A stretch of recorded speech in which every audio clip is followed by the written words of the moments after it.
Wondering where stocks will go from here? Here to tell us is Jim Jubek, Portfolio Manager. Jim, thanks for joining us. Glad to be here. So it looks like from where we're sitting now that all that correction we saw in January has pretty much been erased. We're back to where we started 2014. So where do you think we're going to go from here? I mean, it's a big problem that, you've got the S&P back at all-time highs. So the question is, where's the growth going to come from to drive this higher? In February, the IMF came out and said, hey, we're not seeing a whole lot of global growth. So it is a problem across the board, not just in the United States, but elsewhere. The United States is probably one of the better economies. But even here, what drives the stocks from an all-time high to a higher level? Yes, and where is that global growth? Is it out there? Are we going to see pockets of it emerging? The big issue for 2014 is China. When we actually know what the growth rate is going to be in China. So I think we're going to see that very choppy because the People's Bank is not sending very clear signals. So you're looking for relative growth. Maybe you're seeing some in Europe. There's a lot of money going into Europe because Europe had a terrible 2012. Little bit of growth in 2013. They're out of recession, so you've got some strength of that. And then people looking for specific stocks. The cliche on the street this year is that this is a stock picker's market in 2014, so people are looking for individual stocks. And is that the strategy you're doing? Are you focusing more on individual stocks? Or are you looking at regions and then trying to identify opportunities? Well, with the U.S. market at this level, what I'd really like to do is to find stuff where there's a very strong internal story. So something like Cheniere Energy, where they're building the first export plant for LNG, liquefied natural gas, to come online in 2015. So it's almost like the construction schedule drives the stock.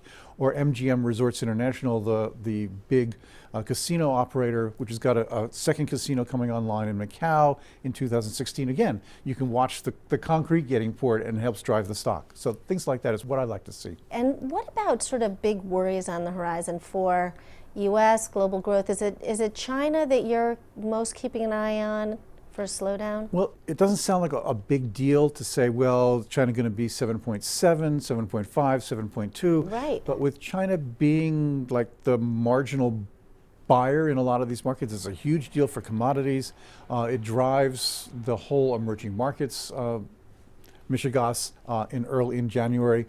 So that's one big worry. The other one is what's going to happen in Japan.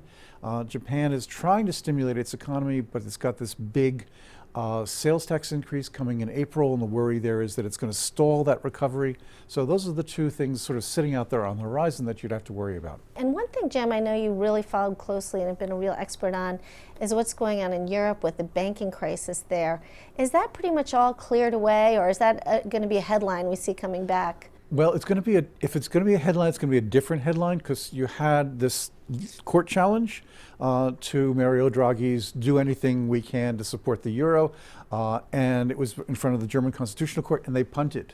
They basically threw it over to the European Court, and probably not going to get a decision from that until 2015, maybe even later. Okay. But you got a lot of elections in Europe, and sentiment right now is very, very anti-euro.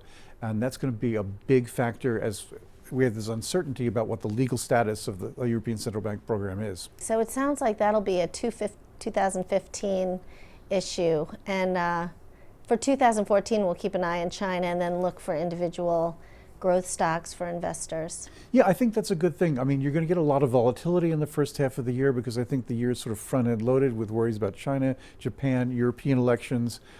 Second half of the year might be less volatile if we get past some of these things and it gets in people's minds that, oh, okay, so the real big danger of global collapse is over. But the thing that's going to keep percolating underneath all of this is the big, bad debt problems in China, bad loans, bad bonds, and that's not going to go away. I don't think that's necessarily going to blow everything up, but we'll see a number of those little spikes of worry, big spikes of worry on that in 2014.